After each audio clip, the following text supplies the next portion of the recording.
Welcome to Living Chassidus. Together, let's live the Chassidus we learn. Good morning, everybody, and welcome to Chassidus in the morning. 15 minutes to change our lives. Parshas Behaaloscha, up to Ois Gimel. Basically, we're saying yesterday we were talking about lighting the menora, and all the menora, and everyone has their branch, everyone has their derech, and their way of expressing themselves and bringing out Gilui Elokus and Divrei Tachtenim, and helping ultimately bring Mashiach. She said, so then we started to talk about Aaron. What was Aaron's job? It's to light up the menora, light up the Ner Havaynish Adam within us, our own light. And not just that, he did it to the extent that Shalhevis, this is sort of the goal, Shalhevis Elim Aleh, that the flame is independent. Meaning, as long as he lights, it's like, reminds me, last year we had a Shabbaton by Shalom Melech Rabashkin. With Hashem, we're having one again this week. So I remember last year we went to light the fire, and we didn't realize like how to do it and what there was. So we were trying to light it. Another guy and I were trying to light it, and we tried little twigs and a bigger twig, and we couldn't manage to get it go. It wasn't many twigs. It was wet. It was raining the whole time, so it wasn't working. Shalom Melech comes out, and he takes some big logs, which don't light by themselves. It takes a lot of time and effort by someone. He takes a few cardboard boxes, lights them up, put the wood on top, put it on the bottom. Fire goes huge and lights everything. And then the fire was lit by itself. It was a Shalhevis Elim Aleh. And so too with Aaron. Aaron's job wasn't just to light us up, so we have some light for a little bit, and then sitting there, keep on constantly lighting us. Aaron, his job was that take someone and light them up to their own light. They have their own existing light. Yeah. Now up to Gimel. And obviously it means in simple terms, it means, and there's so many ways you could think about it, but it means that we're independent, and the job of the Rebbe and Chabad Chassidus is to make you independently free. You can go wherever you need to go and transform that place. You're not dependent on the Rebbe every single moment to keep you inspired. You can inspire yourself. You can work on yourself. You know, when Chassidim left, when the Frierdiker Rebbe left Russia, and then the Rebbe's father passed away, there was a big void. The Chassidim didn't have a Rebbe, and you know the whole Chassidus from the beginning always had a Rebbe, and it's now there's a Chassidim in Russia. They're stuck behind the Iron Curtain. They have no Rebbe. You know, like in a real sense, they didn't see the Rebbe and things like this, and they didn't have Sfarim even. It was like everything was such a hassle, and there was like 50 years the Chassidim lived without a Rebbe, and they survived. Because that's what Chassidus is all about, and it made him that the Rebbe gave the Chassidim the ability that it should be their own. They can be their own shining light. Gimel halak as menora beveis hamikdash yesh nashlesh dinim. Now we're going to discuss what does it mean to light the menora in the mikdash, and then Mr. Hashem tomorrow we'll discuss what does that mean in terms of avodah for ourselves. So the lighting of the menora, there's three conditions. You have one hadlakas ksher bizarre. Doesn't have to be a kohen that lights the menora. Interestingly enough, anyone gamish ain't kohen kasha hadlakas the menora. Even if you're not a kohen, you're kosher to light the menora. But hatawas haneres hachanas haneres tzarich liyos davka kohen. But the preparation of the menora, preparing it to be used, that has to be through a kohen. Interestingly, that the one that lights it doesn't need to be a kohen, but the one that prepares it has to be a kohen. And Gimel, Makam Amidas menora, where do you put the menora is who davka behechel beis hamikdash. The menora has to be in the hechel in the beis hamikdash. So move on Eifa Shegam Hadlakas menora Haruchnis. Therefore, what is teaching us? Even the spiritual menora, Kalema, Haaras, Haneshama. You saw what's the menora? The ray or the spark of the Pintliyah, the Jewish soul.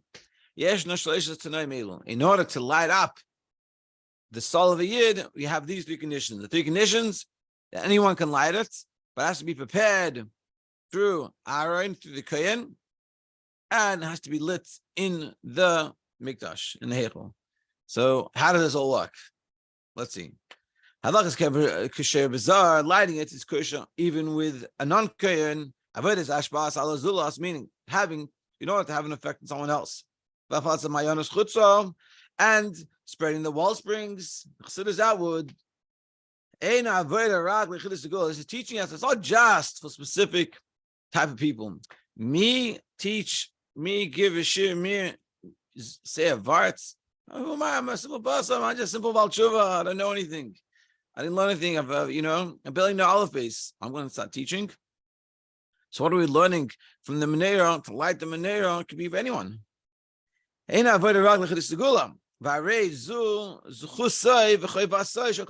is the merit and obligation of every single yid. Like it says in the Mishnah, l'chol Yehudi, the Mishnah is for every single yid. What does it say in the Mishnah? Be like the students of Aaron. This is a lesson for all of us. I'll call Echad Misrael laleches beikveis Aaron HaKohen. We all should go in the footsteps of Aaron. The Karva brings the Torah. And what does Aaron do in that Mishnah? He brought people close to Torah. So we have an obligation being taught from the Mishnah, which means for everyone, to light someone else's menora. And again, this is such a powerful part that we come look at ourselves, and society today, unfortunately, focuses very much on the self. And then it's all about ourselves and the self, taking care of myself. I don't have time for someone else. I'll take care of myself and things like this. And what we're saying here is we have to realize, and this is sort of the cure for that issue, is we have to see to ourselves that we have a job to do. We have to help. To light up someone's, how can I light someone up? And that means very simple. You go to any situation. You come to a l'chaim, you come to a wedding, you come to a room, come to a party, whatever it is. You come to a situation. You look and you say, how can I light someone's menora? How can I help someone? You come to Sheva Brachos and someone looks a little quiet. So you come and you talk to them. You transform the way you look at the world and the way you look at yourself. Unfortunately, especially if we have a low self-esteem, so we look at ourselves too much and we're constantly analyzing ourselves. Am I good enough? What should I say? What should I not say? And we get caught up in ourselves, and it's unfortunate. So the cure to that is not to think about ourselves so much, and try to quieten that voice and think about other people and say, hey, how can I make someone else happy? How can I help someone else? How can I be of use? You come to a place. Some people come and sit down and they say get on their phones, or they come and they're like, oh, I'll come back when everything's ready. But what we're saying here, we have to be the ones that light the menora. And you come in and you say, hey, how can I help? How can I make your life a little easier? What can be done over here? You want to learn? Come, let's learn something. And that's what we're saying here. And that's everyone can do. It's not just the Chiddush Segula. Yeah. And that's the first lesson that we learn from the fact that the lighting can be everyone else. But what's interesting is we said only the preparation for it has to be through the Kohen Aaron. Preparing the menora. If Shar is rak aidei Kohen, only be through a Kohen. What does that mean? You can think to yourself, being that the main point is to affect someone else.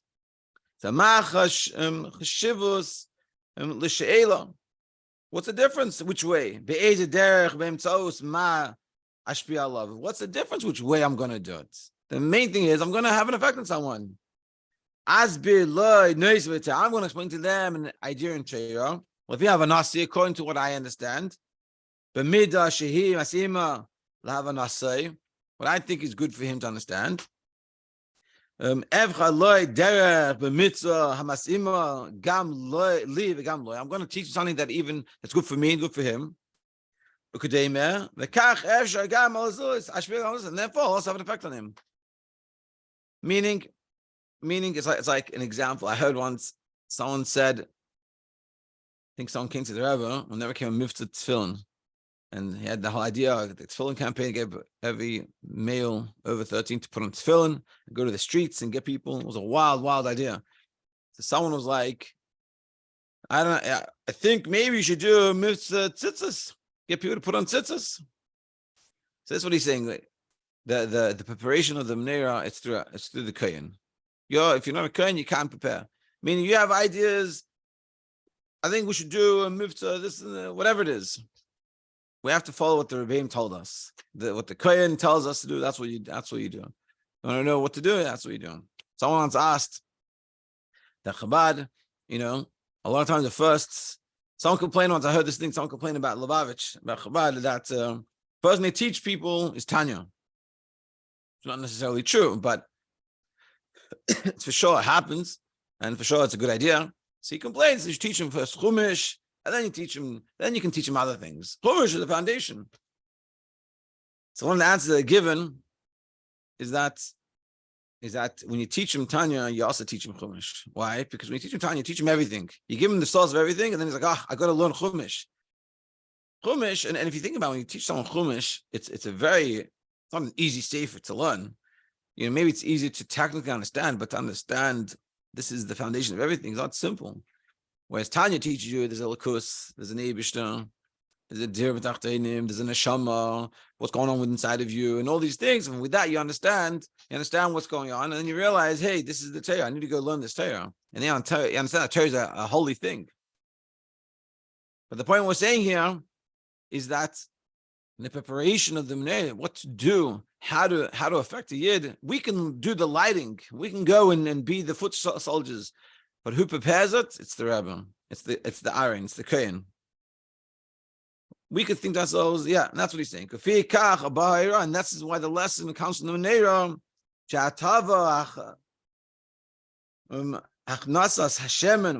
Putting in the oil and the wick. The substance what's going to make it be able to light. It's only through Kohen. To put in the stuff that needs is only to the Kohen. Not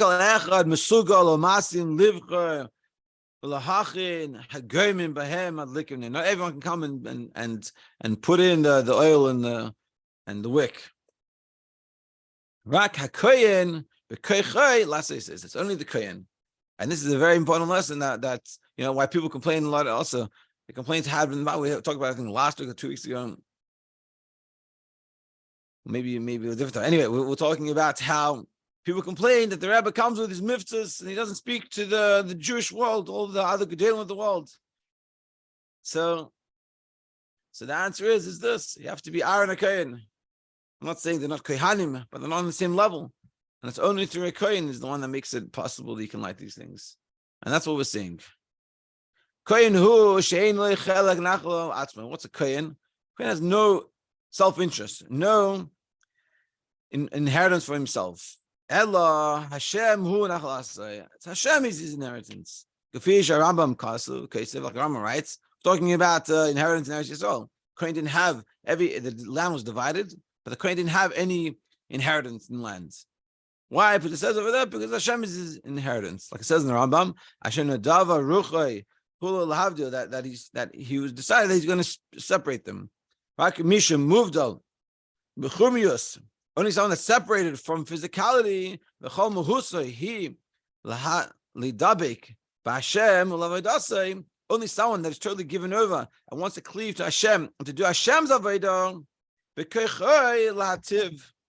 Lativ al-hachin hadrachim, laras and eres and neshama. Only such a person that's not there's no self-interest, no ulterior motive to be able to prepare the way of how to go. Rak la'acha she'akoyen meich in Hashem and Apsilo. Yeah. Chol Mehusa he davar Hashem abedasa v'koichay lahativ l'hachin adrachim ha'aretz neres and neshama. Only someone that's totally given over and totally batal, he's able. That type of person is able to prepare the neshama, prepare the candle. Rak la'acha she'akoyen meich in Hashem and Apsilo mitaf kidei. It's only after he prepared the wick and the oil, now we can come and do our job and finish it off. To spread these wall springs outwards. That's what we're saying. That it's our job not to think how to do it, is to take whatever was made, was prepared, and go. And that's what we're saying here. Just to finish off the Gimel. And the first condition we said was that anyone can light it, which means we're all mechuyev, we're all obligated into helping out the Yid and trying to see how we can help. But the second point is the preparation for it is through Aaron, it's through the Kohen. So we got to learn Chassidus, we got to understand what the Rebbe wants from us and how he wants us to express these ideas. And like we said, like for a simple example, is we don't diminish the Torah, we don't make caravan Torah, bring them close to the Torah, not the Torah close to them. Learning all these things and learning how to live a life according to Chassidus, to be able to be that shining light and to spread it out. Well, that's what we're saying. And the third condition we said has to be in the Mikdash. What does that mean? Malka menora hamoyeres hu behechel dafka. As a kedusha, it's in the hechel, and there's 10 levels of kedusha. The Esem Majegas of Kedusha and 10 levels of Kedusha, Kacha Kadashim, Heichel, there's the Kodesh Kadashim, there's the Heichel, and then there's different levels in Yerushalayim and Eretz Yisrael, and then different levels of holiness. The Gam Hadagas, Shalamata, Heichel, even levels that are lower than the Heichel, Kadosh, and they're also holy, but Bechalz, nevertheless, Allah is a menora, Be'echad Mekeimus, Alalu, Shekadusha, Lamata, Bekdusha, Heichel. If you light the menora in a place that's not in a holy place, even not as holy as the Heichel, meaning you bring the menora into a lower holiness place. It is still in a holy place, but it's not. You're not Yetzer lighting it. What does that mean? B'chol says like a menora, echad mekayim zalol kedushas, lamatim mekudusha seheichel, lo yaseh chayva, l'chol davar noyed sader pu'ula mishalei. Every place has its thing.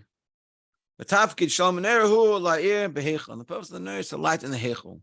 As we're going to explain tomorrow what that means, and finish off this Hira in Aveda. Hopefully, we'll be able to finish Ois Daled.